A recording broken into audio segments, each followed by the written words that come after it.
The first gunshot came just as Faith Calloway's hand brushed the rim of the wagon. Dust kicked up near her feet as the second shot splintered wood inches from her face. Screams erupted from the small crowd gathered in Willow Creek's Main Street, but none moved to help as Bartholomew Jenkins gripped her arm tighter, his gold teeth glinting in the harsh Montana sun of 1876. "Get in the wagon, girl," Jenkins growled, his breath hot on her neck. "You signed the papers." "You're mine now." Faith's legs trembled beneath her calico dress as she fought against his grip. "The papers are forged. I never agreed to this arrangement." Her voice cracked with desperation, knowing that once she was in that wagon, her life as she knew it would end. Jenkins had paid off her father's gambling debts with the town's loan shark, and now he claimed her as payment a bride purchased rather than wooed. "Don't make me force you," Jenkins snarled, his fingers digging deeper into her skin. At 45, he stood a head taller than Faith, his broad shoulders and reputation as the owner of the territory's largest cattle operation making him a man few dared to cross. "I've been patient enough." Faith's eyes darted wildly around the street. The sheriff looked away, pocketing what she was certain was Jenkins' bribe money. The townsfolk she'd grown up with, neighbors who'd attended her mother's funeral just 3 months prior, averted their gazes. "Please," she whispered, though she knew begging would do no good. Jenkins wasn't known for his mercy, especially when it came to claiming what he considered his property. As Jenkins roughly shoved her toward the wagon step, a deep voice cut through the tension like a knife. "No one like her belongs with a man like you, Jenkins." The crowd parted as a tall figure stepped forward, his face shadowed by a worn Stetson. Faith had never seen him before she would have remembered. He moved with the easy confidence of a man accustomed to danger, his gait unhurried yet purposeful. Jenkins released her arm just enough to reach for his pistol. "This ain't your business, stranger." The man stepped closer, revealing piercing blue eyes set in a sun-weathered face. A star-shaped badge glinted on his vest, not from this town, but it commanded attention nonetheless. "Name's Wade Blackwood, U.S. Marshal," he said, his voice calm but carrying an edge of steel. "And I believe the lady said she didn't sign those papers." Faith's heart hammered in her chest as Jenkins's grip on her tightened painfully. "I have a contract right here," Jenkins spat, nodding to his foreman to produce the document. "Signed fair and square, her father's debts are mine to collect, and she's part of the payment." Marshal Blackwood didn't even glance at the papers. "A woman isn't property to be traded for debt in any territory I patrol." His hand rested casually near his holster. "Now, why don't you let the lady go and we can discuss this like civilized folk?" Jenkins laughed, a harsh sound that sent chills down Faith's spine. "You're outnumbered, Marshal." "I've got 6 men who'll back my claim." As if on cue, Jenkins's ranch hands spread out, hands hovering near their weapons. The townspeople scattered, ducking into doorways and behind water troughs. 6 against 1, Marshal Blackwood observed mildly. "Those odds might worry me if I hadn't faced worse in Dodge City last month." His eyes flickered to Faith.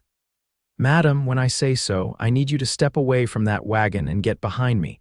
Faith nodded almost imperceptibly, her body tense as a drawn bow, Jenkins's face contorted with rage. "You'll regret this, lawman. No one crosses now," Blackwood said quietly. Faith wrenched herself free with sudden force, ducking low as Jenkins grabbed for her. She scrambled away as the first shots rang out, the sound deafening in the narrow street. Marshal Blackwood drew with blinding speed, his first shot catching Jenkins's gun hand. The rancher howled in pain, his weapon falling to the dirt. 2 more of Jenkins's men fired wildly, but Blackwood was already moving, pushing Faith behind the water trough while returning fire with deadly precision. In seconds, it was over. 2 of Jenkins's men lay wounded, the others with their hands raised in surrender. Jenkins himself clutched his bleeding hand, his face a mask of hatred. "This ain't over," he snarled. Blackwood approached him calmly, keeping his pistol trained on Jenkins's chest. "It is for today. Now, those papers, I'd like to have a closer look." The foreman reluctantly handed over the contract. Blackwood examined it briefly, then passed it to Faith. "Is this your signature, miss?" "Calloway, Faith Calloway," she replied, her voice steadier than she felt. "And no, it's not. My father may have promised me, but I never agreed to this." Blackwood nodded, tearing the contract in half. "Then there's no agreement to enforce. Jenkins, I suggest you and your men ride out of town. Now." For a moment, it seemed Jenkins might argue, but a glance at his wounded men changed his mind. "You'll pay for this," he muttered, climbing painfully into his wagon. "Both of you." As the dust from Jenkins's departing wagon settled on the street, Faith found herself standing alone with the marshal who had just upended her world. "Thank you," she said, suddenly aware of her trembling hands. "I don't know what would have happened if you hadn't come along." Blackwood's stern expression softened slightly. "No thanks needed, Miss Calloway. No woman should be traded like cattle." He glanced around at the townsfolk emerging from hiding. "Though I am curious why none of your neighbors saw fit to intervene." Faith's cheeks burned with a mixture of shame and anger. "Money talks in Willow Creek, Marshal, and Bartholomew Jenkins has plenty of it." "Wade," he corrected gently. "My name's Wade." Something in his eyes made Faith's breath catch.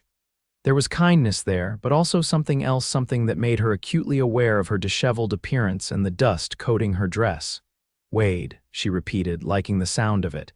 "I should probably—" Her words trailed off as the town sheriff approached, his expression uneasy.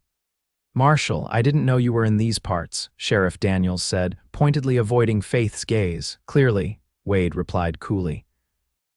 "Might I ask why you were allowing a woman to be taken against her will in your town?" Daniels shifted uncomfortably. "Jenkins had papers, forged papers," Faith interjected, anger giving her courage.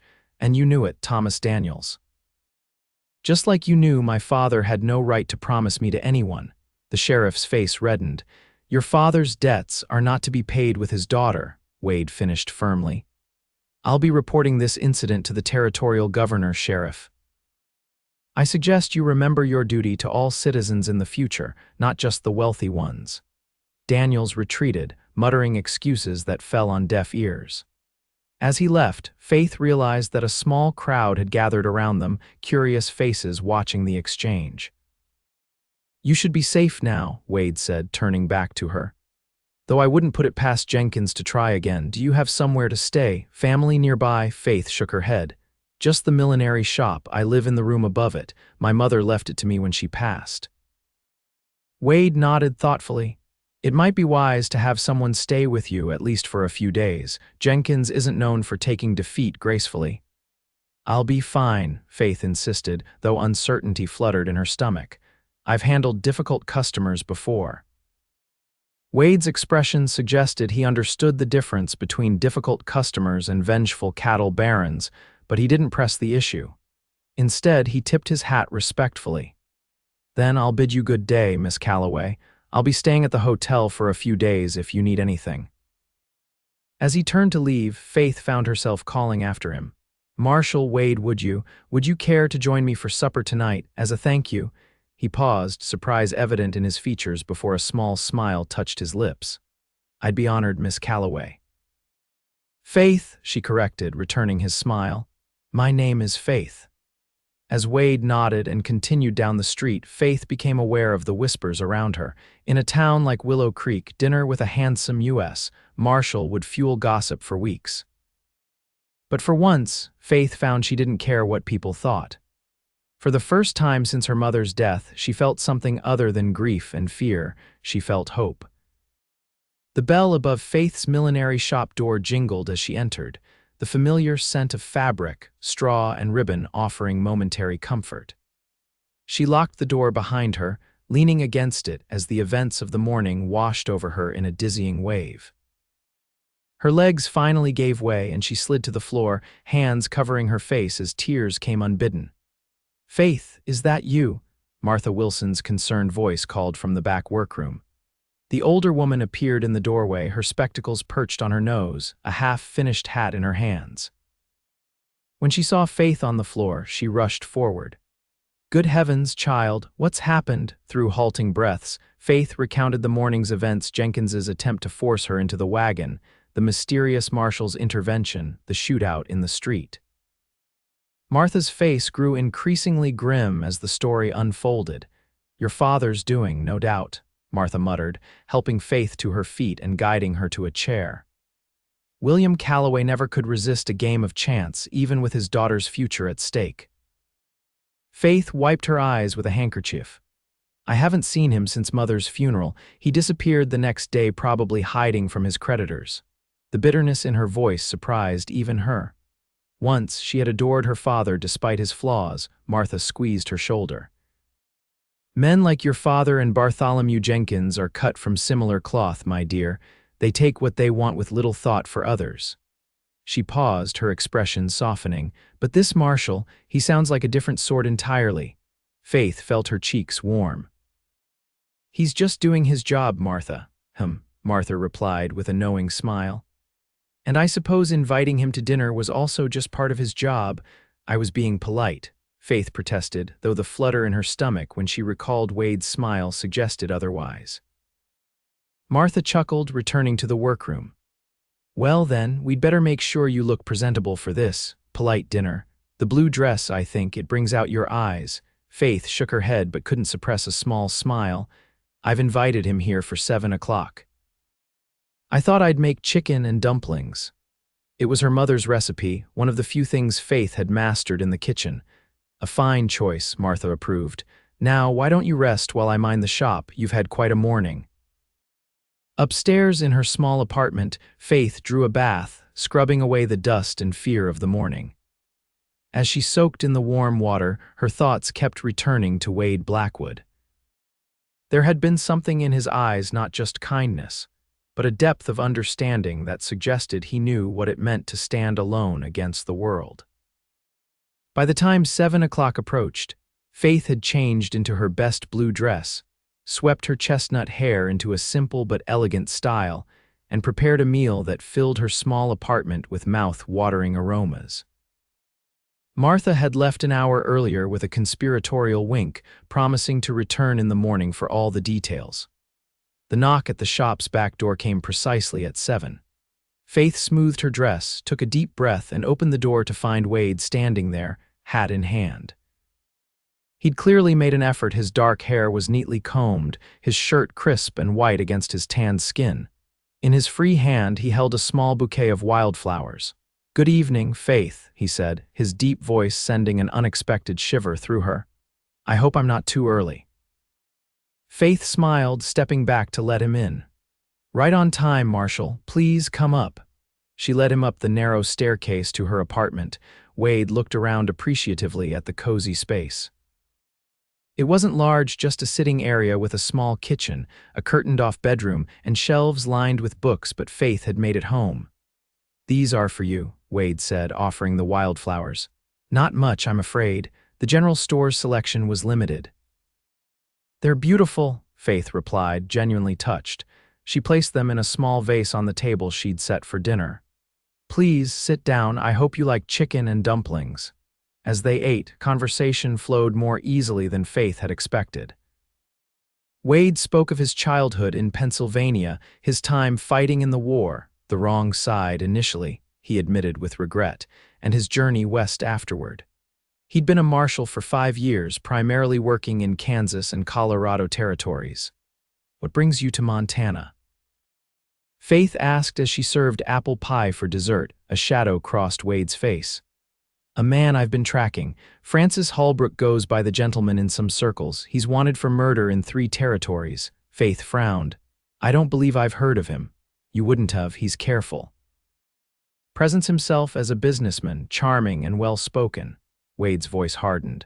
"But he's responsible for at least 7 deaths that I know of, mostly women who crossed his path." The seriousness in his tone made Faith shiver. "And you think he's here, in Willow Creek?" Wade shook his head. "No, but I have reason to believe he's somewhere in this territory. I was passing through on my way to Helena when I heard the commotion in the street this morning." His expression softened as he looked at her. "I'm glad I was here." "As am I," Faith said quietly. Their eyes met across the table, and for a moment neither spoke. Wade cleared his throat. "This is the best meal I've had in months, Faith. Thank you." "It was the least I could do," she replied, "though I'm not sure a simple dinner adequately repays saving me from a life with Bartholomew Jenkins." Wade's expression darkened.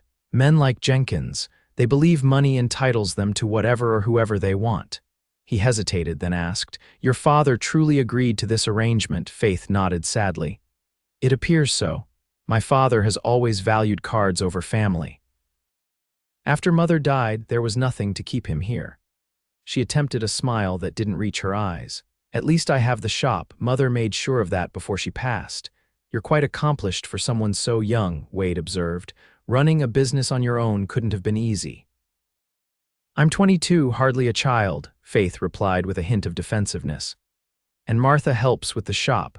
Between the two of us, we manage." Wade's smile was apologetic. "I meant no offense. It's just unusual to meet a woman so independent in these parts." "Necessity breeds capability," Faith said, rising to clear the dishes.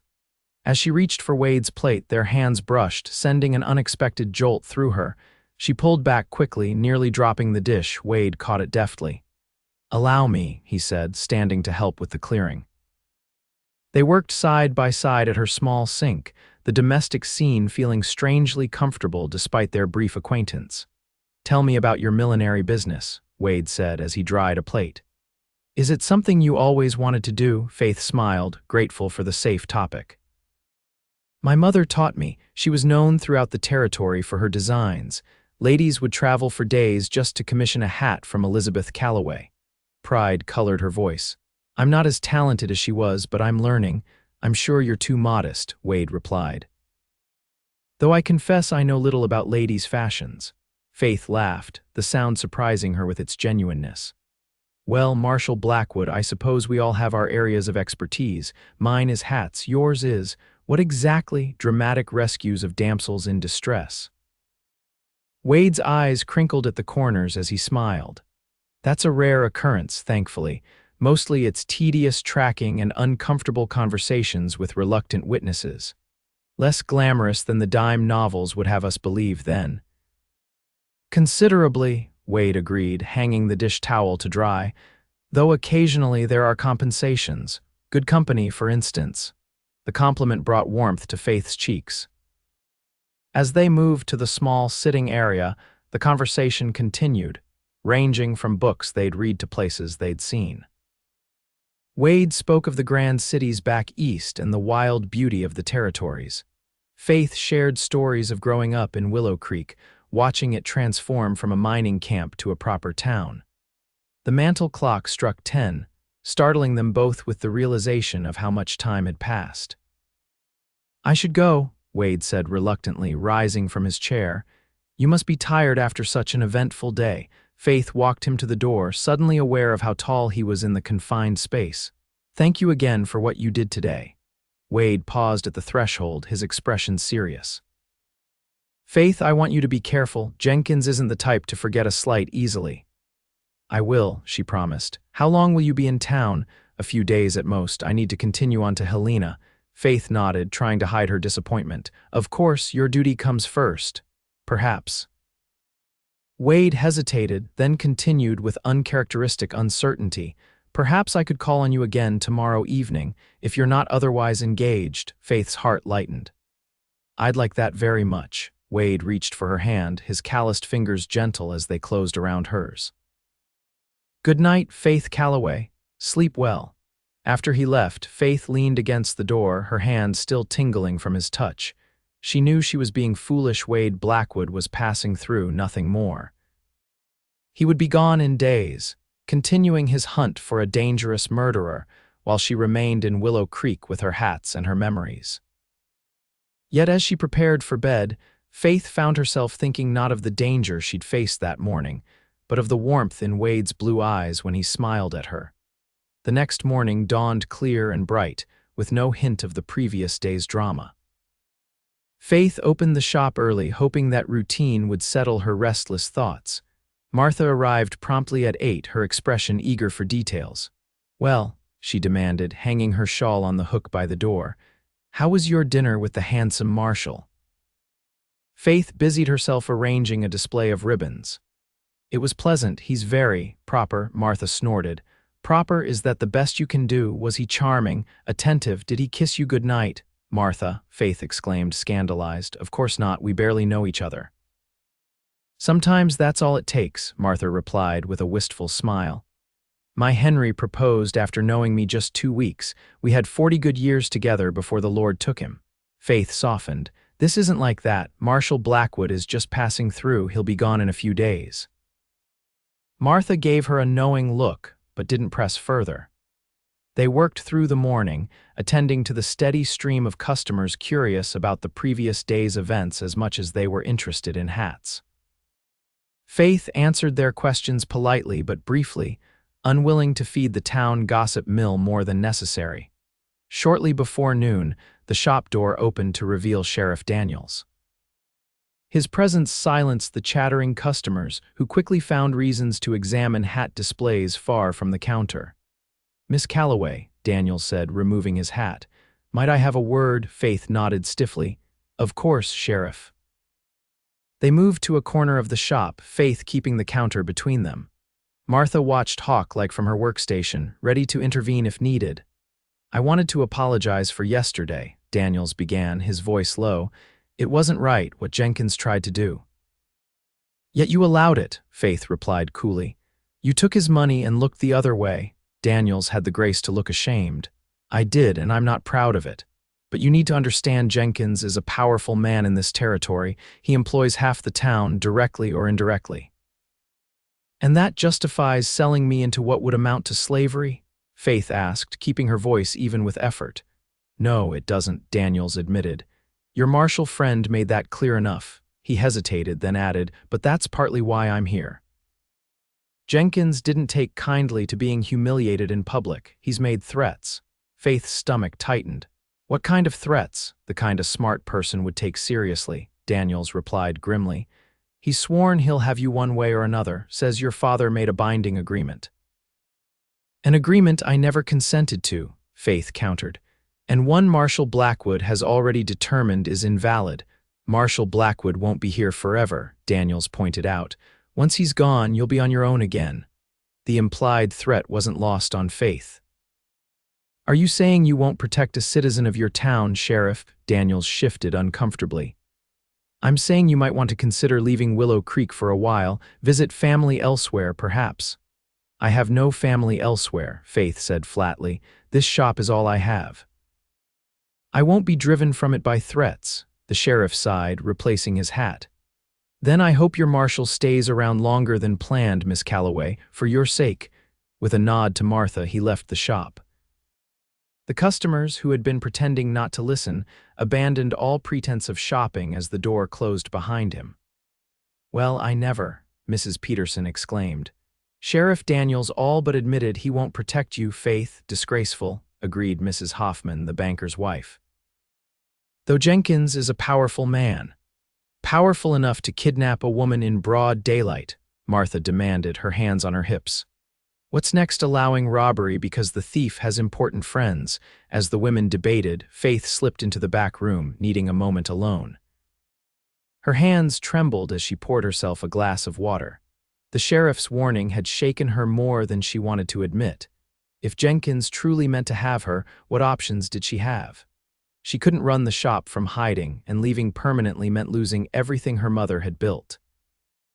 The back door opened quietly, and Faith tensed until she saw Wade standing there, concern etched on his features. I just passed Sheriff Daniels, he said without preamble. What did he want? Faith explained the sheriff's warning, watching Wade's expression darken with each word. I suspected as much, he said when she finished. Jenkins isn't known for accepting defeat gracefully. What should I do? Faith asked, hating the note of fear in her voice. Wade considered for a moment. For now, don't be alone. Make sure Martha or someone you trust is with you at all times. He hesitated, then added, I can delay my departure for a few more days, but eventually I'll need to continue on to Helena. Faith nodded, trying to hide her disappointment. Of course he would leave, his duty required it. I understand. I shouldn't keep you from your work. Wade stepped closer, his eyes searching hers. Faith, if there was any other way. He stopped, seeming to reconsider his words. Perhaps there's someone who could stay with you after I leave, a relative or close friend. Faith shook her head. There's no one. Martha has her own family to care for and my other friends. She trailed off, thinking of how quickly the townsfolk had abandoned her the previous day. Wade's jaw tightened. Then we'll need another solution. He glanced at his pocket watch. I have some inquiries to make. Would it be all right if I returned this evening as planned? Of course, Faith replied, managing a small smile. I'll be here. After Wade left, Faith returned to the shop floor with forced cheerfulness. The rest of the day passed in a blur of customers and concerns, with Martha hovering protectively nearby. By closing time, Faith was exhausted, the strain of maintaining her composure taking its toll. You should eat something, Martha advised as they locked up the shop. You've barely touched food all day. I'm not hungry, Faith replied, though her stomach protested the lie. I just need to rest. Martha looked skeptical but didn't argue. I'd stay with you tonight, but Henry Jr. is bringing the grandchildren for supper. I'll be fine, Faith assured her. Marshal Blackwood is coming by later, and I've locked every door and window. After Martha left, Faith went upstairs to her apartment. She moved methodically through her evening routine, washing her face, changing into a fresh dress, and starting preparations for a simple meal. The normalcy of these actions calmed her somewhat, though she couldn't shake the feeling of being watched. When a knock came at the back door, Faith nearly dropped the pot she was holding. Forcing herself to breathe evenly, she approached the door cautiously. "Who is it?" she called. "Wade," came the reassuring reply. Relief flooded through her as she unbolted the door to find him standing there, hat in hand as before. He'd changed into a clean shirt, and his dark hair was still damp from washing. "You're earlier than I expected," Faith said, stepping back to let him in. "I finished my inquiries sooner than anticipated," Wade replied, following her upstairs. Once in her apartment, he visibly relaxed, setting his hat on the side table. "Have you been all right? No unusual visitors or incidents?" Faith shook her head, oddly touched by his concern. "Nothing out of the ordinary, though I've felt uneasy all day." She gestured to the partially prepared meal. "I was just making supper, nothing fancy, I'm afraid."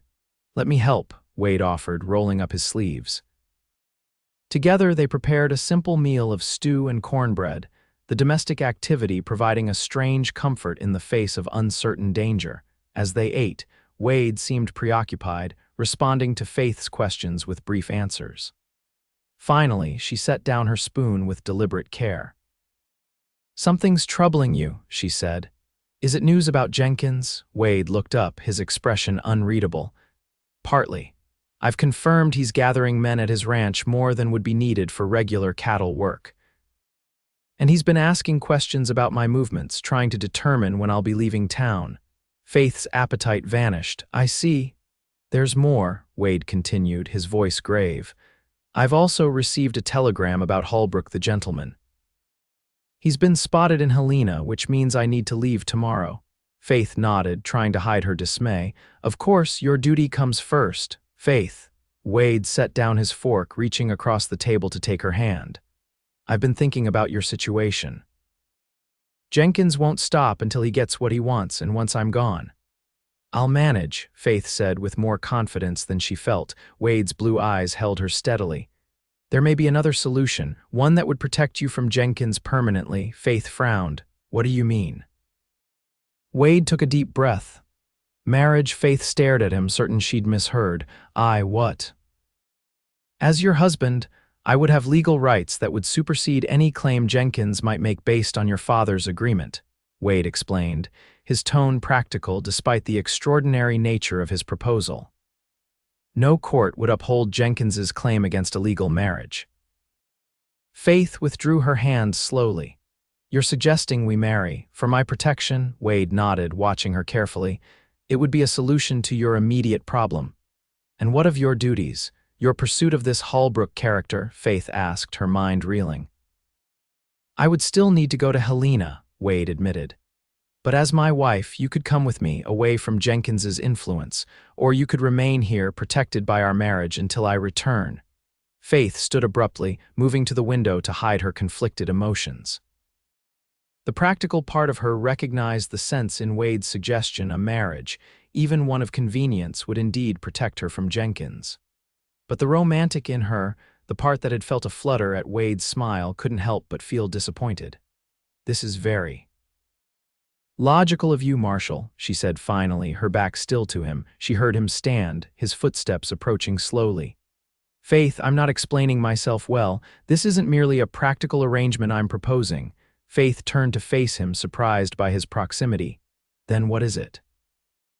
Wade's expression softened. "I know we've only just met, and this is sudden by any measure, but there's something between us, something I haven't felt in a very long time." He took her hands in his. "I'm not offering marriage solely as protection. I'm offering it because in just 2 days you've come to mean something to me." Faith's heart raced, hope and doubt warring within her. "Wade, we barely know each other." "I know enough," he said firmly. "I know you're brave and principled. I know you're loyal to your mother's memory and the business she built. I know you have a kind heart, despite the hardships you've faced." His thumbs traced gentle circles on the backs of her hands. "The rest we can learn together." Faith searched his face, looking for any sign of insincerity or calculation. She found none, only earnestness and a warmth that made her breath catch. "What about your work?" she asked. "You travel constantly, chasing dangerous men. What kind of marriage would that be?" "A challenging one at times," Wade admitted. "But not impossible. Many marshals have families. Some settle in one location and work within a specific territory." He hesitated. "I won't pretend it would be easy, Faith, but I believe it could be worthwhile." Faith withdrew her hands gently. "I need time to think, Wade. This is overwhelming." Wade nodded, stepping back to give her space. "Of course, it's a serious decision." He moved to collect his hat. "I should go. You need time alone to consider." Faith walked him to the door, her thoughts in turmoil. At the threshold, Wade paused, his expression grave. "Whatever you decide, Faith, please be careful. Jenkins won't wait forever to make his move." After he left, Faith secured the door and leaned against it, her mind spinning. Marriage to a man she'd known for 2 days. It seemed absurd, yet there was undeniably something between them, a connection that defied the brevity of their acquaintance. She moved to her bedroom window, gazing out at the Montana night. Stars dusted the sky above the silhouette of mountains, their ancient light a reminder of how small her troubles were in the grand scheme of things. Yet they were her troubles, and she had to face them. What would her mother have advised? Elizabeth Calloway had always counseled prudence, but also courage. "Sometimes, Faith," she'd often said, "the heart knows what the mind hasn't yet realized." Faith touched the locket at her throat, containing a small portrait of her mother. Was her attraction to Wade merely gratitude for his rescue? Or was it something deeper, a recognition of kindred spirits despite their different paths? And what of her life in Willow Creek? The millinery shop was her heritage, her livelihood, her connection to her mother. Could she leave it behind to follow a U.S. Marshal on his dangerous duties?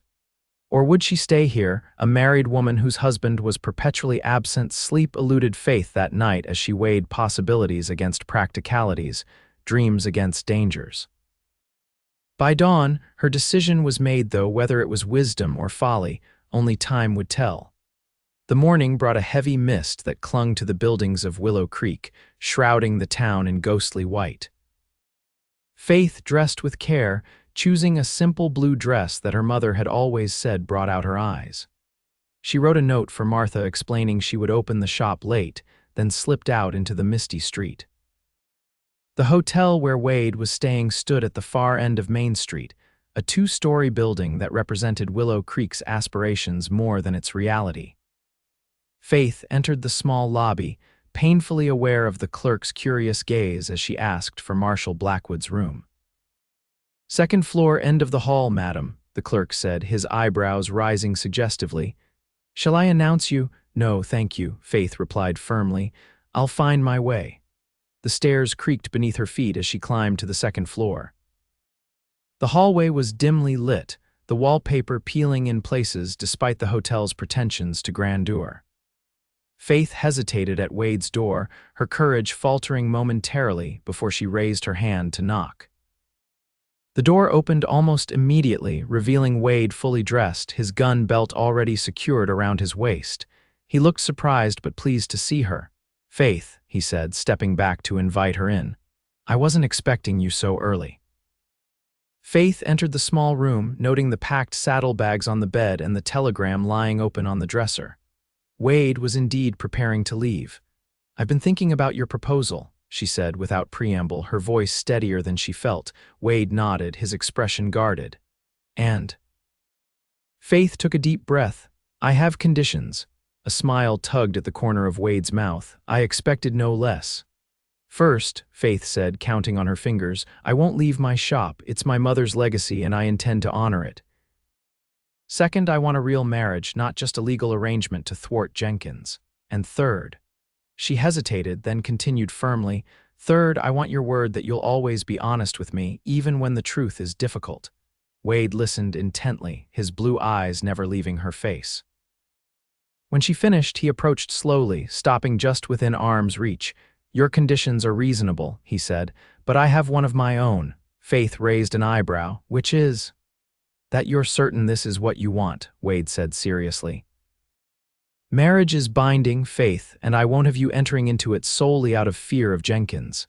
Faith stepped closer, her heart pounding but her mind clear. "I'm afraid of Jenkins, yes, but that's not why I'm accepting your proposal." She searched for the right words to explain the inexplicable connection she felt to this man she barely knew. "There's something between us, Wade, something worth exploring, worth building upon. I can't explain it any better than that." Wade's expression softened, a warmth entering his eyes that made Faith's breath catch. "That's good enough for me," he said, reaching for her hand. Faith placed her fingers in his, the simple contact sending a current through her that had nothing to do with fear or gratitude. "So, Marshal Blackwood, when shall we be married?" "Today," Wade replied firmly. "Before I leave for Helena. I've already spoken to Reverend Wilson. He's agreed to perform the ceremony at noon." Faith's eyes widened. "Today, but there's no time to prepare." "Jenkins won't wait for preparations," Wade reminded her gently. "The sooner we're legally married, the sooner you're protected." Faith nodded, recognizing the sense in his urgency despite her disappointment at the lack of romance. "Very well, today it is." Wade squeezed her hand. "I wish circumstances allowed for more ceremony, Faith. You deserve better than a hasty wedding." The sincerity in his voice touched her. "Perhaps when you return from Helena we can have a proper celebration," she suggested. "I'd like that," Wade agreed. He hesitated, then added, "There's one more thing you should know before you commit to this." Faith tensed, preparing herself for some revelation about his past, perhaps a former wife or a scandal that had driven him west. "Holbrook the gentleman, he's dangerous in ways most outlaws aren't," Wade said gravely. "He's cunning, patient, and utterly without conscience. The women he's killed." He paused, choosing his words carefully. "They weren't random victims. They were chosen, studied, and systematically destroyed." Faith frowned, uncertain why Wade was telling her this now. "I understand he's dangerous, but he nearly killed me in Denver last year," Wade continued, his voice flat. "He left me with this." He unbuttoned his shirt collar, revealing a thin, jagged scar that ran from beneath his ear down his neck, disappearing under his clothing. "I was unconscious for 3 days. The doctor said it was a miracle I survived." Faith reached out instinctively, her fingers hovering near the scar without touching it. "Why are you telling me this now?" Wade's eyes met hers, serious and intent. "Because as my wife, you could become a target. Holbrook is known to strike at those his enemies care about. I need you to understand the risk." The implications settled over Faith like a cold shadow. Being Wade's wife might protect her from Jenkins, but it could expose her to dangers far beyond the cattle baron's threats. "Is that why you've never married before?" she asked quietly. Wade nodded. "Partly, my work doesn't lend itself to family life," his expression softened. "But there's never been anyone I couldn't bear to leave behind, until now." The simple admission dispelled Faith's doubts. Whatever dangers lay ahead, they would face them together. "My answer is still yes, Wade." Relief and something deeper washed over Wade's features. He drew her closer, one hand rising to cup her cheek. "May I?" he asked softly. Faith nodded, her heart racing as Wade leaned down to press his lips to hers. The kiss was gentle yet firm, a promise rather than a demand. Faith's hands found their way to his shoulders, steadying herself as unexpected emotion surged through her. When they parted, both were slightly breathless. "I should go," Faith said after a moment. "There's much to do before noon," Wade nodded, reluctantly releasing her. "I'll meet you at the church," and Faith. He hesitated, then said simply, "Thank you for your trust." As Faith left the hotel, she felt lighter than she had in months, despite the gravity of her decision. The mist was beginning to lift, revealing a bright blue sky above Willow Creek. She quickened her pace, eager to tell Martha the news and make what preparations she could for her unexpected wedding day. The small white church at the edge of town was filled with curious onlookers by noon. News of Faith's impending marriage to the handsome U.S. Marshal had spread through Willow Creek like wildfire, drawing townsfolk who ordinarily would have been at their midday meals. In the small anteroom, Martha fussed with Faith's hair, arranging white flowers among the chestnut curls. "Are you certain about this, child?" she asked for the third time. "Marriage is not a decision to make in haste." Faith met her friend's concerned gaze in the small mirror. "I'm sure, Martha, it may seem sudden to others, but—" She paused, struggling to articulate the certainty she felt. "When you know," Martha's expression softened. "Your mother said the same thing about your father, God rest her soul. She never regretted loving him despite his faults." She stepped back to admire her handiwork. "There, you look beautiful." Faith examined her reflection. She wore her mother's wedding dress, hastily altered to fit her smaller frame. The ivory silk was slightly yellowed with age but still elegant, its simple lines complementing Faith's slender figure. The borrowed veil lent by Mrs. Peterson, who had 5 married daughters, fluttered delicately around her face. "I wish Mother could be here," Faith said softly. Martha squeezed her shoulder. "She is, child, in your heart and in that dress." A knock at the door announced Reverend Wilson. "It's time, Miss Calloway," he said kindly. "Your groom awaits." Faith took a deep breath, accepting the small bouquet of wildflowers Martha pressed into her hands. "I'm ready." As Martha slipped out to take her seat, Faith followed the Reverend to the church doors. The murmur of voices inside fell silent as the organ began a somewhat wavering rendition of the wedding march. The doors opened, and Faith's eyes immediately found Wade standing at the altar. He wore his best suit, his badge polished to a shine on his vest.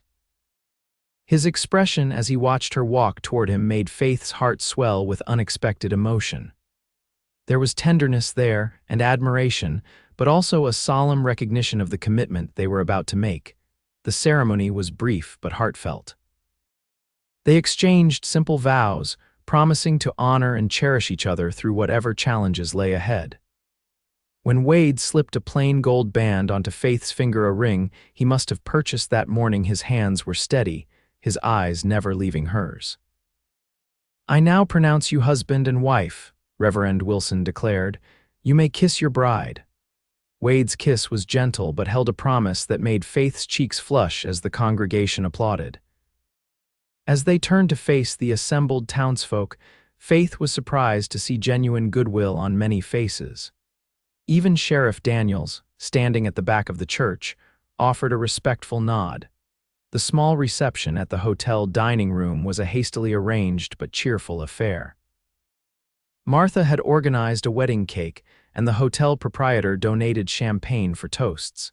Faith found herself surrounded by well-wishers, many of whom had been conspicuously absent during her confrontation with Jenkins. Remarkable how quickly opinions change when a U.S. Marshal enters the picture, Wade murmured in her ear as they accepted congratulations from the banker and his wife. Faith suppressed a smile. "Human nature, I suppose. Everyone wants to be on the winning side. And are you?" Wade asked, his expression suddenly serious. "On the winning side." Faith met his gaze steadily. "I believe I am."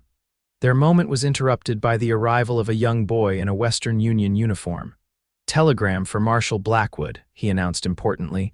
Wade accepted the yellow envelope, his expression tightening as he read its contents. "It's from my deputy in Helena," he told Faith quietly. Holbrook has been spotted again. I need to leave immediately. Though she had expected this, Faith couldn't suppress a pang of disappointment. Of course, your duty comes first. Wade took her hand, leading her away from curious ears. Faith, I'm sorry our wedding day must end this way. If there was any other, don't apologize, Faith interrupted gently. I knew what I was agreeing to. She straightened his collar with newfound wifely prerogative. Go, catch your outlaw. I'll be here when you return. Wade searched her face, finding only sincerity. I'll send word as often as I can, and I'll return as soon as Holbrook is apprehended. I know you will, Faith replied with more confidence than she felt. Their goodbyes were necessarily brief. Within an hour, Wade had collected his belongings from the hotel and saddled his horse. Faith stood with him at the livery stable, aware of curious eyes watching from a distance. Jenkins will hear of our marriage soon enough, Wade said as he checked his saddle bags, but be cautious nonetheless. Don't travel alone and keep your doors locked at night. Faith nodded, trying to memorize every detail of his face. I'll be careful. Wade mounted his horse, looking down at his bride of 3 hours with regret and determination. Faith Blackwood, he said softly, testing her new name. I'll return to you, you have my word. I'll hold you to that, Marshal, Faith replied, forcing a smile despite the tightness in her throat. Wade leaned down from his saddle to kiss her one last time, a brief but fervent promise. Then he straightened, tipped his hat, and turned his horse toward the road to Helena. Faith watched until he disappeared from sight, the dust settling behind him on the Montana road. Only then did she allow a single tear to fall, quickly brushed away as she turned back toward town. She was Faith Blackwood, now a married woman whose husband had ridden away minutes after their vows. It was hardly the wedding day she had imagined as a girl, yet she couldn't bring herself to regret her decision. Something told her that Wade Blackwood was worth waiting for, worth believing in. With that thought firmly in mind, Faith returned to her millinery shop. Life would continue with or without her husband's presence. She had a business to run, hats to create, and a new identity to grow into. Mrs. Faith Blackwood had a certain ring to it, she decided. A name that suggested both grace and strength, qualities she would need in abundance in the days to come. The first week of Faith's marriage passed in a blur of congratulations, curiosity, and cautious adjustment to her new status. The gold band on her finger felt strange, a constant reminder of the life-changing decision she had made. Each night, she climbed the stairs to her apartment alone, both relieved by the familiar solitude and acutely aware of Wade's absence. A telegram arrived on the third day. Arrived Helena, stop continuing search, stop stay vigilant, stop W. The brevity was frustrating but reassuring. Wade was safe and thinking of her. Faith tucked the telegram into her mother's Bible, a tangible connection to her distant husband. It was on the 8th day that Bartholomew Jenkins made his presence known. Faith was working alone in the shop, Martha having left early with a headache when the bell above the door jangled harshly. She looked up to find Jenkins standing in the doorway, his broad frame blocking the afternoon light. 2 of his men flanked him, their expressions suggesting this was not a social call. Mrs. Blackwood, is it now? Jenkins said, his voice deceptively pleasant as he removed his hat. The gold teeth gleamed as he smiled, the effect more predatory than friendly. Such a hasty wedding, one might think you were running from something. Faith set down the hat she'd been trimming, positioning the counter between them. Mr. Jenkins, I'm afraid I have nothing to say to you. Jenkins chuckled, moving further into the shop with deliberate slowness. That's not very neighborly, Faith. After all, we have unfinished business. Any business between us concluded the day my husband tore up your forged contract, Faith replied, proud of how steady her voice remained despite her racing heart. Ah, yes, the gallant Marshal. Jenkins's smile vanished. Currently chasing shadows in Helena, I hear. Leaving his new bride all alone, not very gentlemanly of him. Faith reached beneath the counter, her fingers finding the small Derringer Wade had insisted she keep there. My husband's whereabouts are no concern of yours, Mr. Jenkins. Now, unless you're interested in purchasing a hat, I must ask you to leave. Jenkins signaled to his men, who moved to the windows, drawing the shades.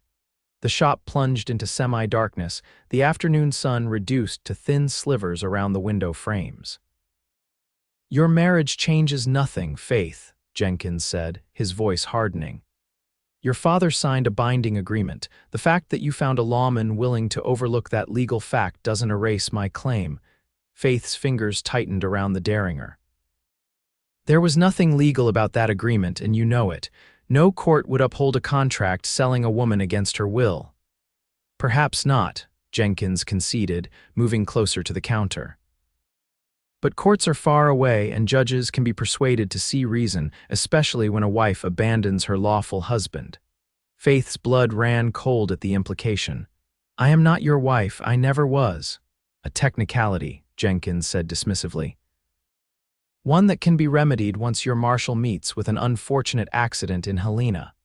Dangerous place, Helena, full of desperate characters." The threat against Wade ignited Faith's anger, burning through her fear. "If you harm my husband, there won't be a place in this territory where you can hide. The U.S. Marshal Service doesn't take kindly to threats against their own." Jenkins laughed, a harsh sound that echoed in the dimmed shop. "You've developed quite a backbone since we last spoke, Faith." "I find I like it, makes the chase more interesting." He placed his hands on the counter, leaning forward until his face was uncomfortably close to hers. "I always get what I want one way or another, remember that." Faith raised the derringer, pointing it directly at Jenkins's chest. "And I protect what's mine, Mr. Jenkins. Remember that." For a moment, genuine surprise flickered across Jenkins's features, followed by something that might have been respect. He straightened slowly, gesturing for his men to open the shades. "We'll continue this discussion another time, Mrs. Blackwood," he said, emphasizing her married name with mocking courtesy. "When you're feeling more reasonable." As suddenly as they had arrived, Jenkins and his men departed, leaving Faith alone in the shop with her heart pounding and the derringer still clutched in her trembling hand. She locked the door behind them, then sank onto a nearby stool, the reality of her situation crashing over her like a wave.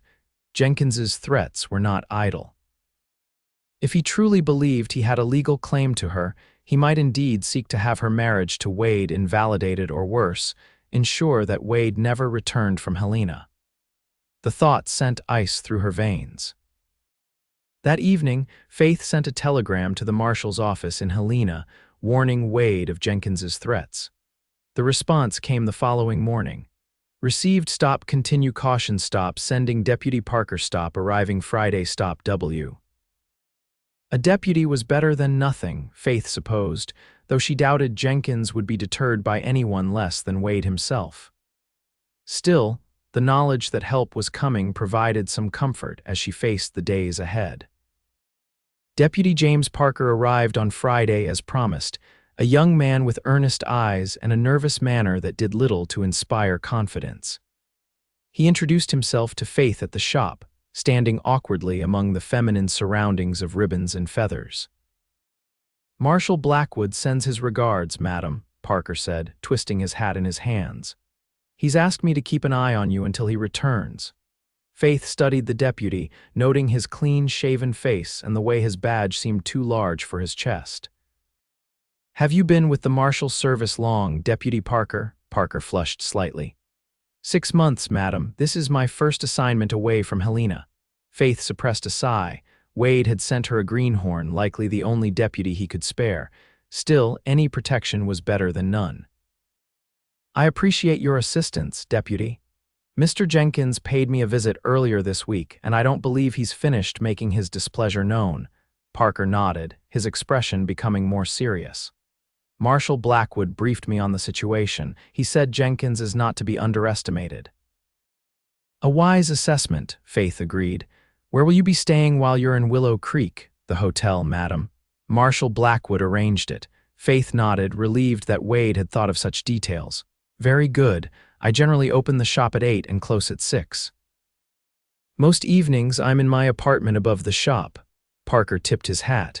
"I'll be nearby, Mrs. Blackwood. You can count on it." For the next few days, Deputy Parker maintained a visible presence in Willow Creek. patrolling the streets and making a point of checking on Faith's shop several times daily. His presence seemed to keep Jenkins at bay, though Faith occasionally glimpsed the cattle baron's men watching the shop from across the street. A second telegram arrived from Wade on Sunday. Closing in on Holbrook stop may be delayed, stop, trust Parker stop W. Faith read the brief message with mixed emotions, pride in Wade's dedication to his duty, worry for his safety, and selfish disappointment at the prospect of a longer separation.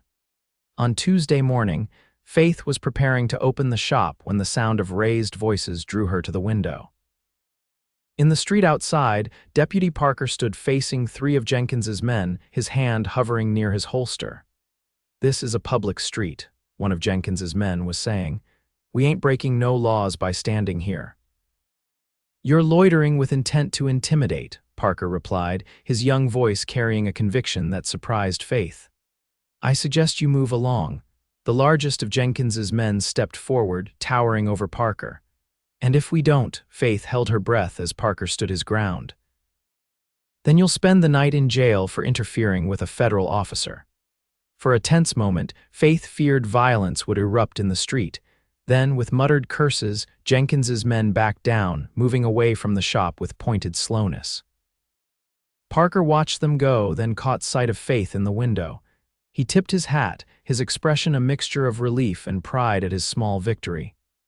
Faith nodded gratefully, impressed by the young deputy's courage despite his inexperience. That afternoon, Martha returned from a visit to her sister's farm with troubling news. "Jenkins has been hiring more men," she reported as she hung her shawl by the door. "Rough types, not regular ranch hands. My brother-in-law says they've been asking questions about Wade when he might return, what route he'd likely take." Faith's hands stilled on the hat she was trimming. "He means to ambush Wade on his return journey," Martha nodded grimly. "That would be my guess." And that young deputy, bless his heart, wouldn't stand a chance against Jenkins's new hired guns. Faith set down her work, her mind racing. "I need to warn Wade. If he knows Jenkins is planning something, he can take precautions." "The telegraph office closes in an hour," Martha reminded her. "You should go now while there's still daylight." Faith glanced out the window, noting the lengthening shadows. "Will you be all right here alone?" Martha waved her concern away. "I may be old, but I can still handle a shotgun. Go, child, I'll mind the shop." Faith hurried to the telegraph office, composing her message as she walked. Deputy Parker fell into step beside her, having apparently appointed himself her shadow. "Is everything all right, Mrs. Blackwood?" he asked, his young face creased with concern. Faith explained Martha's news as they walked, watching Parker's expression grow increasingly grave. "If Jenkins truly means to harm Marshal Blackwood, we should inform Sheriff Daniels," Parker suggested. Faith laughed bitterly. "Sheriff Daniels is firmly in Jenkins's pocket. He'd more likely warn Jenkins than help us." Parker frowned, clearly troubled by this assessment of local law enforcement. "Then we must get word to the marshal immediately." At the telegraph office, Faith sent a detailed warning to Wade, urging him to exercise extreme caution on his return journey. As she paid for the telegram, the operator, a thin man with spectacles perched on his nose, cleared his throat nervously. "Mrs. Blackwood, you should know. Mr. Jenkins has been monitoring telegrams to and from Willow Creek. He has an arrangement with the operator in Helena." Faith stared at him in dismay. "Are you saying my warnings to my husband have been intercepted?" The operator shrugged apologetically. "I can't say for certain, madam." "But it's possible." Faith exchanged a troubled glance with Parker as they left the telegraph office. "If Jenkins has been reading our communications, Wade may have no idea of the danger awaiting him." Parker nodded grimly. "And any further warnings we send could alert Jenkins to our knowledge of his plans." What would Wade do in this situation? Faith wondered aloud, thinking of her husband's strategic mind. Parker considered for a moment. He'd go to the source. Confront the threat directly rather than wait for it to find him. Faith stopped walking, a dangerous idea taking shape in her mind. "Deputy Parker, how would you feel about paying a visit to the Jenkins ranch?" Parker's eyes widened. "Mrs. Blackwood, I don't think the marshal would approve of you going anywhere near Jenkins. Not me, Faith clarified. You, as a representative of the U.S. Marshal Service making a routine inquiry, understanding dawned on Parker's face. A show of federal interest in Jenkins's activities might make him reconsider his plans. Exactly, Faith agreed. If Jenkins believes his scheme has been discovered, he might abandon it altogether. Parker straightened, his youthful face suddenly determined. I'll ride out first thing tomorrow morning. Faith squeezed his arm gratefully. Thank you, Deputy, but please be careful. Jenkins is dangerous, especially when cornered. As they parted ways outside the millinery shop, Faith couldn't shake a sense of foreboding. Were they taking the right action, or merely provoking a more dangerous response from Jenkins? She wished desperately for Wade's guidance, his steady presence, his unwavering certainty. That night, alone in her apartment, Faith took out her mother's Bible and the telegrams Wade had sent. Reading his brief messages brought a measure of comfort, a reminder that somewhere Wade was thinking of her too. She traced the words with her finger, imagining him composing them, wondering what he had left unsaid in the terse communications. Come home safely, she whispered to the empty room. Please, just come home safely. Morning brought a heavy rain that turned Willow Creek's dirt streets to mud and kept customers away from the millinery shop. Faith stood at the window, watching Deputy Parker ride out toward the Jenkins ranch, his slicker pulled tight against the downpour. She had urged him to wait until the weather cleared, but Parker had been adamant. Jenkins won't expect a visitor in this weather, he'd reasoned. It might catch him off guard. Faith prayed the young deputy was right. As the hours passed with no sign of his return, her anxiety grew. Martha tried to distract her with work, but Faith found herself making careless mistakes that required frustrating corrections. It was nearly 4 o'clock when the shop door burst open, admitting a drenched and mud-splattered Parker. Faith rushed forward, alarmed by his disheveled appearance and the wild look in his eyes. Deputy, what happened? Parker shook his head, water spraying from his hat. Jenkins wasn't fooled by my visit, Mrs. Blackwood. He knew exactly why I was there. He accepted the towel Martha offered, wiping his face with shaking hands. He as much as admitted his plans to intercept Marshal Blackwood on the Helena Road. Faith's stomach knotted with fear. Did he threaten you? Not directly, Parker replied grimly, but his meaning was clear enough. He said the Marshal Service might soon be looking for a replacement in this territory. The young deputy's face hardened. He also had a message for you. Faith steeled herself. What did he say? He said to tell you that by this time next week you'll be a widow unless you reconsider his offer. The blood drained from Faith's face. Martha quickly pulled up a chair, pushing Faith into it before her legs could give way.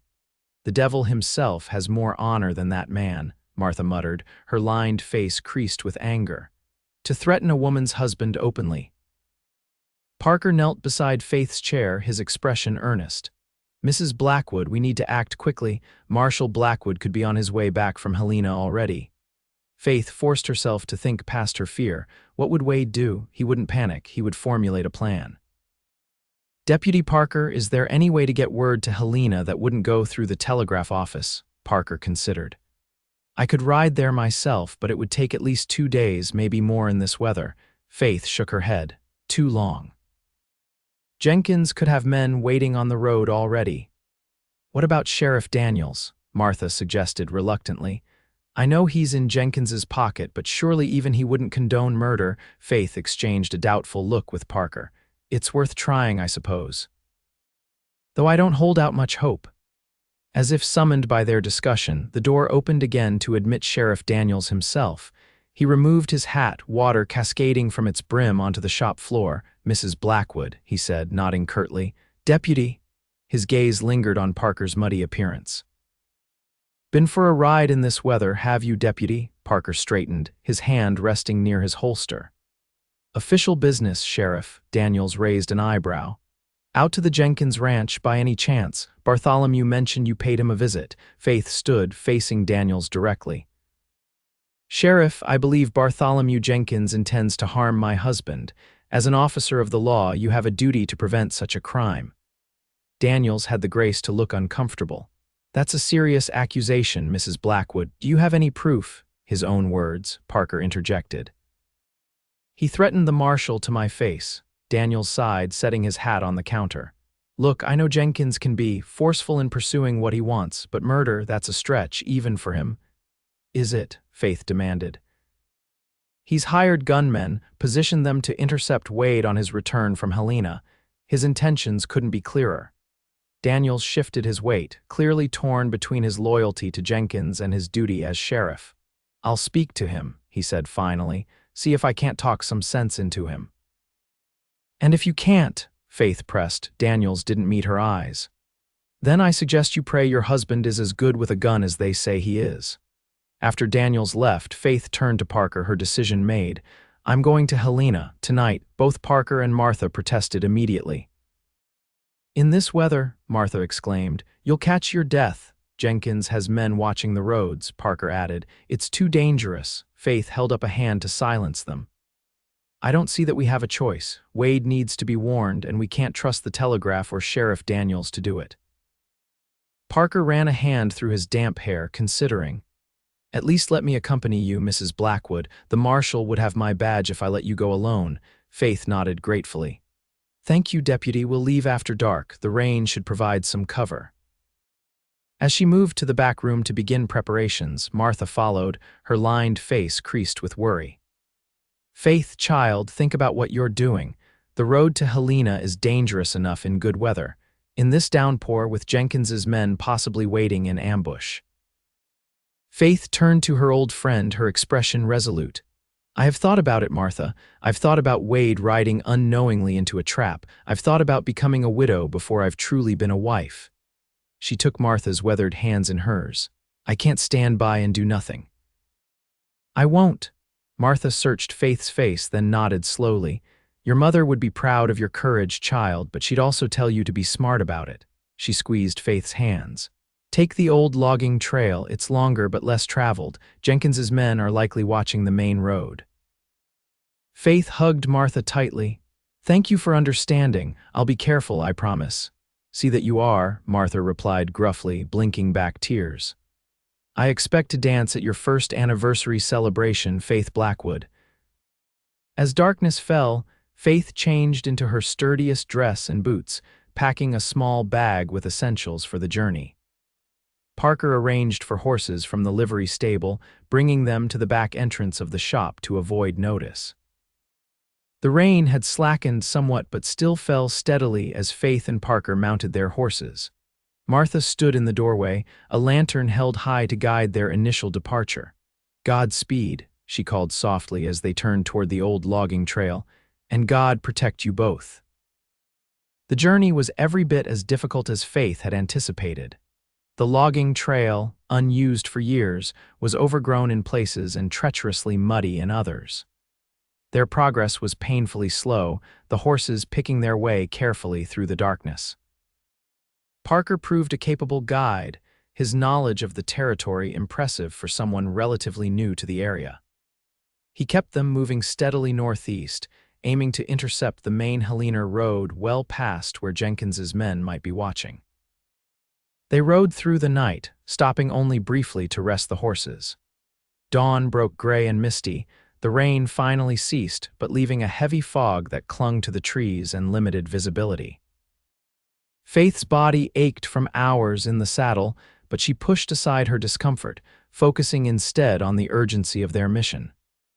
We should reach the Helena road by midday, Parker informed her as they shared a meager breakfast of hardtack and jerky. From there, it's another day's ride to the city. Faith nodded, too tired for conversation. Her thoughts were with Wade. Was he already on his way back to Willow Creek? Had he captured Holbrook? Was he safe? They had just remounted when the sound of approaching hoofbeats froze them in place. Parker immediately guided his horse off the trail, motioning for Faith to follow. They concealed themselves behind a thick stand of pines, watching as three riders emerged from the fog. Faith's heart sank as she recognized Jenkins's foreman among them. The men paused where Faith and Parker had been moments before, examining the ground. Tracks are fresh, one of the men said. 2 horses heading northeast, the foreman spat into the mud. Must be the marshal's wife and that greenhorn deputy. Jenkins said they might try something like this. He scanned the surrounding forest, his gaze passing over their hiding place without detecting them. Let's keep following, they can't be far ahead. As the riders continued down the trail, Parker turned to Faith, his expression grave. They're tracking us, we need to split up. Faith shook her head vehemently. No, that's too dangerous, Mrs. Blackwood. Faith, Parker said urgently. If we stay together, they'll catch us both. One of us needs to reach Helena and warn the marshal. Faith knew he was right, but the thought of separating in unfamiliar territory filled her with dread. What's your plan? I'll lead them away, make them think we're both heading back toward Willow Creek, Parker explained. You continue to Helena, stay off the main road as much as possible. Faith studied the young deputy's determined face. That's very brave, Deputy Parker, he smiled slightly. James, my name is James. James, Faith echoed. Please be careful, Jenkins's men won't hesitate to shoot a federal officer. I'm faster than I look, James assured her. And I know these woods better than they do. He reached into his saddlebag, producing a folded map which he handed to Faith. The marshal gave me this. It shows all the trails between here and Helena. Follow the ridge line, it's harder going, but you'll be less visible. Faith tucked the map securely into her pocket. I'll find Wade. I promise. They parted ways moments later, James heading back toward Willow Creek at a pace designed to leave obvious tracks, while Faith guided her horse deeper into the forest, aiming for the ridge James had indicated on the map. The day stretched endlessly as Faith navigated unfamiliar terrain, consulting the map frequently to maintain her bearings.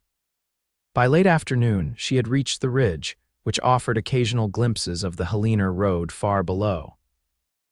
Twice she spotted riders on that road, Jenkins's men, she presumed, watching for Wade's return.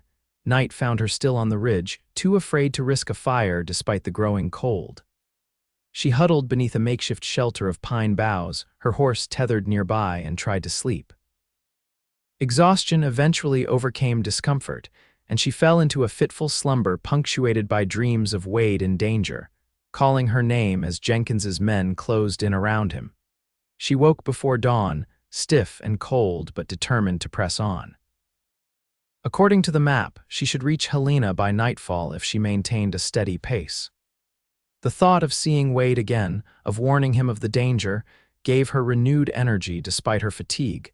Midday brought her to a point where the ridge descended toward the Helena road. Faith paused, studying the terrain below. She would need to cross the road to continue toward the city, but doing so would expose her to anyone watching. The alternative was a lengthy detour that would delay her arrival in Helena by hours, perhaps a full day.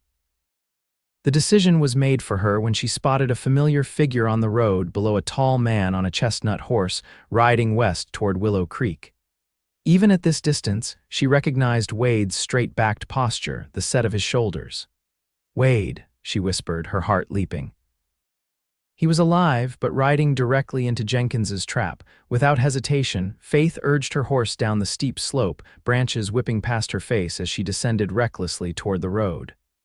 Wade, she called as she neared the bottom. Wade, stop. Wade reined in sharply at the sound of her voice, his hand dropping automatically to his holster. When he recognized Faith emerging from the trees, his expression shifted from wariness to astonishment. Faith, he dismounted quickly, reaching her side as she slid from her saddle. What in God's name are you doing out here? Faith practically fell into his arms, relief making her legs unsteady. Jenkins, she gasped. He's planning to ambush you on the road. His men are watching, waiting for you to pass. Wade's arms tightened around her as he scanned the surrounding forest.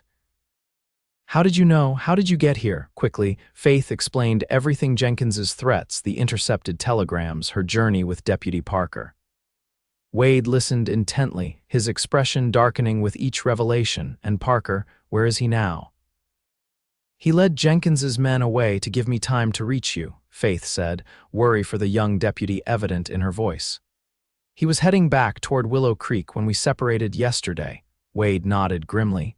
James Parker is a brave man. I chose him for this assignment because I trusted his judgment. His eyes met Faith's, a mix of emotions in their blue depths. Though I never anticipated he'd be escorting my wife through wilderness in pursuit of me. Despite everything, Faith felt a small smile tug at her lips. "Your wife is more resourceful than you might have realized, Marshal." Wade's answering smile was brief but warm. "So I see." He sobered quickly, his mind clearly working through their options. "We need to get off this road immediately. If Jenkins's men are watching, they could spot us any moment." They led their horses back into the cover of the trees, following a small game trail that paralleled the main road. Wade kept Faith close beside him, his hand occasionally brushing hers as if reassuring himself of her presence. "Holbrook?" Faith asked after they had traveled some distance in silence. Wade's expression tightened. "He slipped away again. We tracked him to a mining camp north of Helena, but he'd left hours before we arrived." He glanced at Faith. "I was coming home to you when I received word that Jenkins had escalated his threats." Faith frowned. "You knew, but how? Our telegrams, not all telegraph operators are in Jenkins's pocket," Wade explained. "The one in Bozeman sent a separate message warning me that my communications might be compromised. I've been making my way back cautiously, suspecting an ambush but not knowing the details." Faith felt a surge of gratitude toward the unknown telegraph operator who had ensured Wade received at least some warning. "What do we do now?" Wade considered for a moment. "We need to deal with Jenkins once and for all. His interference is becoming more than a personal vendetta, it's obstruction of justice." "How?" Faith asked. "Sheriff Daniels won't help us." "No, but the territorial governor might," Wade replied. "Especially when he learns Jenkins has been threatening a federal officer and intercepting official communications." As evening approached, they made camp in a secluded hollow well away from the road. Wade built a small, nearly smokeless fire, and they shared the provisions he carried in his saddlebags. Sitting close beside him in the gathering darkness, Faith felt safer than she had in days. "I've missed you," she said softly, the admission easier in the firelight's intimate glow. "More than I expected to, given how briefly we've known each other." Wade's arms slipped around her shoulders, drawing her closer. "I've thought of you every day, Faith, wondering if I'd made a mistake in leaving you so soon after our wedding." Faith rested her head against his shoulder. "You were doing your duty, I understood that." "My duty," Wade repeated thoughtfully. "Yes, but I'm beginning to realize I have more than one duty now." He turned to face her, his expression serious in the flickering light. "When this is over, when Jenkins is dealt with and Holbrook is apprehended, I want us to build a real life together. Not just a marriage of convenience or protection, but a true partnership." Faith's heart swelled at his words. "I want that too." Wade's hand rose to cup her cheek, his touch gentle yet certain. "I didn't expect to find you, Faith Calloway. I certainly didn't plan to marry after knowing you just days." His voice softened, "But I can't regret it, not for a moment." When he kissed her, it was different from their previous kisses, deeper, more certain, a promise rather than a question. Faith responded with all the emotion she'd held in check during their separation, her arms winding around his neck to draw him closer. They slept that night in each other's arms, wrapped in Wade's bedroll beneath a canopy of stars. For the first time since their hasty wedding, Faith truly felt like a wife cherished, protected, and equally protecting what was hers. Morning brought renewed determination. They broke camp early, continuing to follow the game trail parallel to the main road. Wade's plan was to circle around Jenkins's watching men and approach Willow Creek from an unexpected direction. "Once we're back in town, I'll send riders to both the territorial governor and the marshal's office in Helena," Wade explained as they rode. "Jenkins has gone too far this time. His influence won't protect him from federal charges." Faith nodded, though a persistent worry nagged at her. "What about Deputy Parker? He should have reached Willow Creek by now." Wade's expression was grim. "If he made it back safely, if Jenkins's men didn't catch up to him." The possibility that the young deputy might have come to harm because of his loyalty to them weighed heavily on Faith as they continued their journey. The day passed slowly, each mile bringing them closer to Willow Creek, and a confrontation Faith both dreaded and knew was necessary. They were perhaps 5 miles from town when the sound of gunshots echoed from the direction of the main road. Wade immediately drew his horse to a halt, his hand going to his pistol. "Stay here," he ordered, dismounting swiftly. "I'll see what's happening." Faith caught his arm. "No." "We stay together." Wade hesitated, clearly wanting to protect her but recognizing the determination in her eyes. "Stay behind me," he conceded. "And if I tell you to run, you run. No arguments." They approached the road cautiously, leading their horses through the underbrush.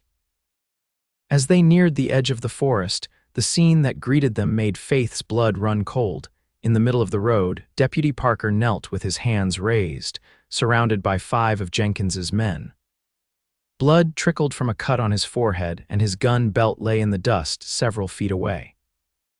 Jenkins himself sat on his horse nearby, watching the proceedings with evident satisfaction. "I'll ask you one more time, Deputy," Jenkins was saying, his voice carrying clearly in the still air. "Where is Mrs. Blackwood?" James kept his head high, his expression defiant despite his precarious position. "I told you, I don't know. We separated. She could be anywhere by now." Jenkins signaled to one of his men, who stepped forward and struck James hard across the face with the butt of his pistol. The young deputy crumpled to the ground, only to be roughly hauled back to his knees. "I'm running out of patience," Jenkins growled.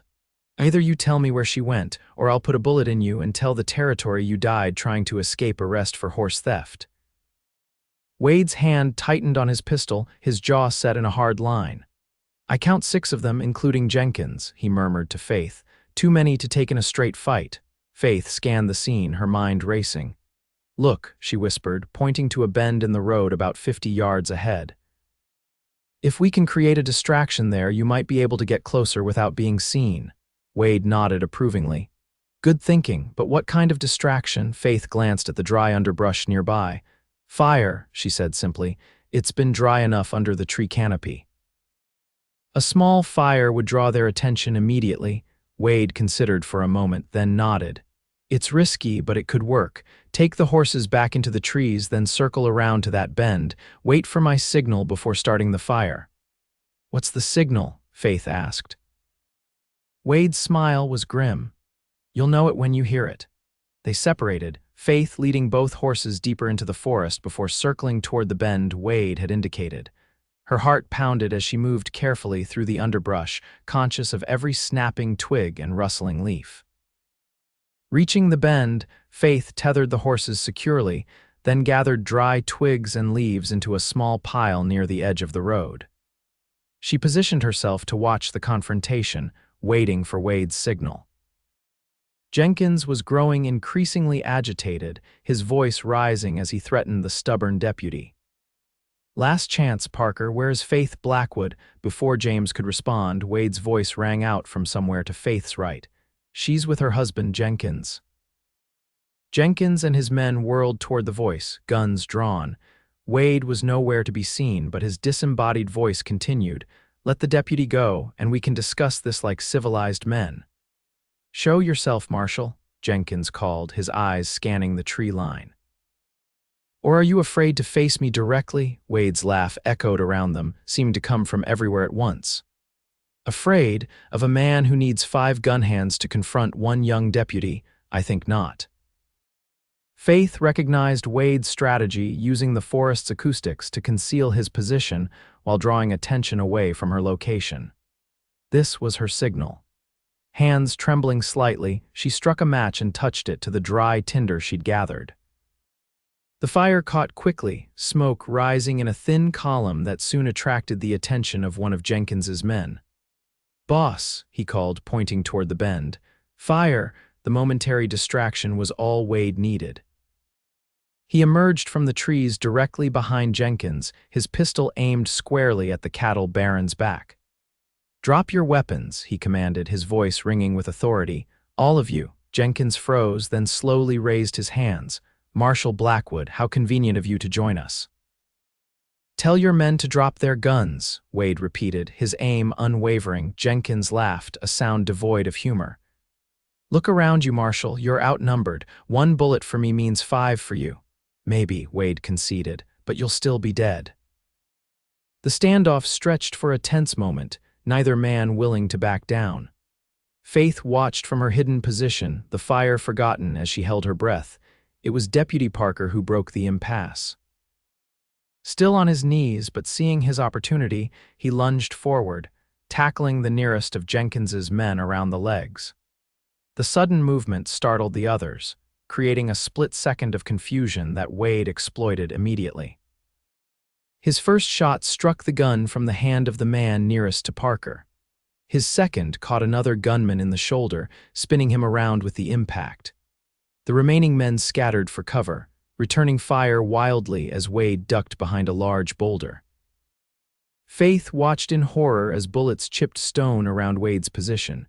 Without conscious thought, she found herself running from her hiding place, the derringer he'd given her clutched in her hand. She had to help somehow, she had to help. Parker had managed to retrieve a gun from the man he'd tackled and was now providing covering fire from behind an overturned wagon. Jenkins himself had retreated to the edge of the forest, shouting orders to his remaining men. Faith approached from behind, unseen in the chaos of the gunfight. Her target was clear Jenkins himself, the source of all the danger threatening her new family. She raised the derringer, aiming carefully as Wade had taught her. "Drop your gun, Mr. Jenkins," she called, her voice steadier than she felt. Jenkins spun around, surprise flickering across his features before settling into a sneer. "Mrs. Blackwood, how fitting that you should join us." He made no move to lower his weapon. "Your little derringer against my Colt, I don't fancy your chances." "Maybe not," Faith acknowledged, maintaining her aim. "But at this distance, I wouldn't miss. We'd both lose." Jenkins studied her, seeming to weigh her determination. "You've changed, Faith. Marriage to a lawman has given you backbone." "I've always had backbone," Faith replied. "I just never had to prove it to you before." The gunfire around them had lessened, Jenkins's men gradually realizing they were outmatched by Wade's accuracy and Parker's unexpected competence. Faith kept her eyes locked on Jenkins, aware that he represented the greatest danger. "It's over, Jenkins," she said firmly. "Even if you somehow escape today, the territorial governor will hear of your actions. Threatening a federal officer, attempting to kidnap a married woman, these aren't offenses that can be overlooked, even for a man of your influence." Jenkins's expression darkened. "Nothing's over until I say it is. Your marshal can't watch you every minute of every day. Sooner or later, I'll have what's mine." "She was never yours." Wade's voice came from behind Jenkins, cold and certain, "and she never will be." Jenkins stiffened, then slowly turned his head to find Wade standing just feet away, his pistol aimed directly at Jenkins's heart. "You're under arrest for conspiracy to murder a federal officer, obstruction of justice, and attempted kidnapping," Wade continued. "Drop your weapon. Now." For a moment, Faith thought Jenkins might resist, might force a final, fatal confrontation. Then, with deliberate slowness, he lowered his gun, letting it fall to the dirt. "This isn't over, Blackwood," he said quietly. "Not by a long shot." Wade stepped forward, securing Jenkins's hands behind his back with iron handcuffs. "For you it is," he replied simply. "Faith, are you all right?" Faith nodded, lowering the derringer with suddenly trembling hands. The reality of what had just occurred, what might have happened, washed over her in a dizzying wave. She had faced down Bartholomew Jenkins, one of the most dangerous men in the territory, armed with nothing but a two-shot derringer and her own determination. Deputy Parker approached, limping slightly but looking remarkably composed for someone who had been on his knees facing execution minutes earlier. "Mrs. Blackwood," he said, tipping his hat respectfully. "That was some fine shooting, Marshal." Wade secured Jenkins to his saddle, then moved to Faith's side, his eyes checking her for any sign of injury. Finding none, he pulled her into a tight embrace, heedless of the watching men. "Don't ever do that again," he murmured against her hair. "When I saw you confronting Jenkins." Faith leaned into his strength, allowing herself a moment of weakness now that the danger had passed. "I couldn't let you face them alone." Wade drew back slightly, his expression a mix of exasperation and pride. "You are the most courageous, stubborn woman I have ever met, Faith Blackwood." "I learned from the best," she replied, a small smile touching her lips despite her exhaustion. With Jenkins and his men disarmed and under guard, they began the final journey back to Willow Creek. Deputy Parker rode ahead to alert Sheriff Daniels of their approach, while Wade and Faith followed more slowly with their prisoners. "What happens now?" Faith asked as they rode side by side, Jenkins's sullen figure visible just ahead of them. "Jenkins will face federal charges," Wade replied. "With testimonies from you, Parker, and myself, he'll likely spend years in prison. His days of influence in this territory are over." Faith considered this, feeling a weight lift from her shoulders. "And Holbrook, the gentleman, will you continue pursuing him?" Wade was silent for a moment, his expression thoughtful. "Yes, eventually. He's too dangerous to be left free." He reached across to take her hand. "But not immediately. I think I've earned some time with my wife, don't you?" Faith's heart lightened at his words. "I'd like that very much." As the buildings of Willow Creek came into view, Faith felt a sense of completion she hadn't expected. She had left town days ago as a new bride seeking to protect her husband. She returned as a woman who had found her own strength alongside his. Whatever challenges lay ahead, Wade's duties, the lingering threat of Holbrook, the daily work of building a life together, they would face them as true partners. Not Marshal and milliner, protector and protected, but equals in a bond forged through danger and sealed with love. The sun was setting as they rode down Main Street, painting Willow Creek in shades of gold and amber. Martha stood outside the millinery shop, her lined face breaking into a wide smile as she spotted Faith and Wade. Townsfolk emerged from storefronts and homes, drawn by the spectacle of Jenkins and his men in custody. "Welcome home, Mrs. Blackwood," Wade said softly as they drew their horses to a halt before the shop. Faith smiled up at her husband, seeing in his eyes the promise of the life they would build together. "Home," she agreed. "That has a nice sound to it." In the months that followed, Willow Creek witnessed many changes. Bartholomew Jenkins was tried and convicted, his vast ranch holdings sold to pay restitution to those he had wronged over the years. Sheriff Daniels resigned in disgrace, replaced by a former Army officer with a reputation for incorruptibility. Wade took a position as the permanent marshal for the Willow Creek district, allowing him to be home with Faith most nights while still fulfilling his duty to uphold the law. The millinery shop thrived under Faith's continued management, with Martha's assistance ensuring Faith could occasionally accompany Wade on his shorter journeys. As for Deputy James Parker, his bravery during the confrontation with Jenkins earned him a commendation from the territorial governor and a permanent assignment as Wade's deputy.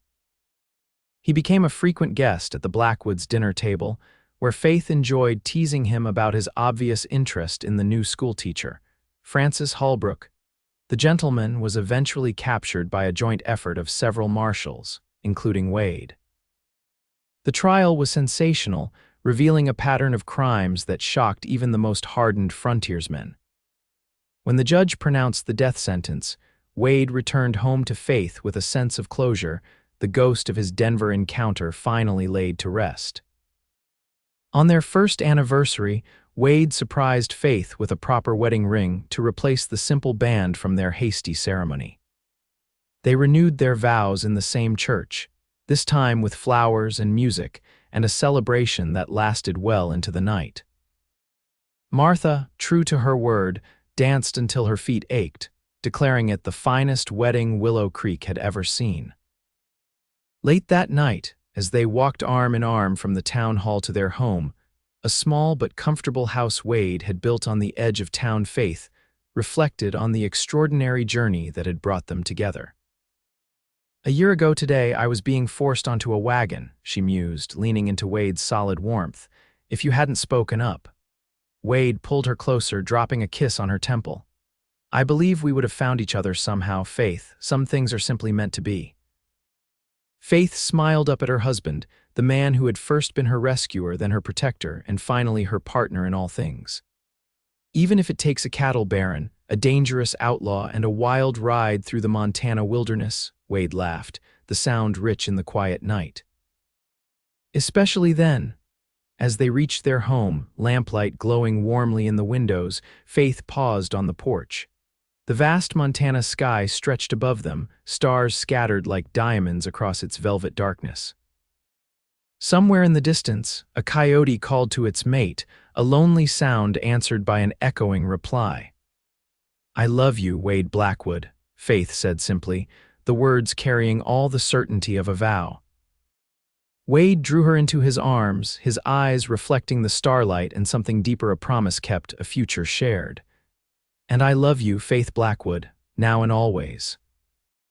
As they entered their home together, Faith knew with absolute certainty that no matter what challenges tomorrow might bring, they would face them side by side. From the moment Wade had declared that no one like her belonged with a man like Jenkins, their destinies had been intertwined.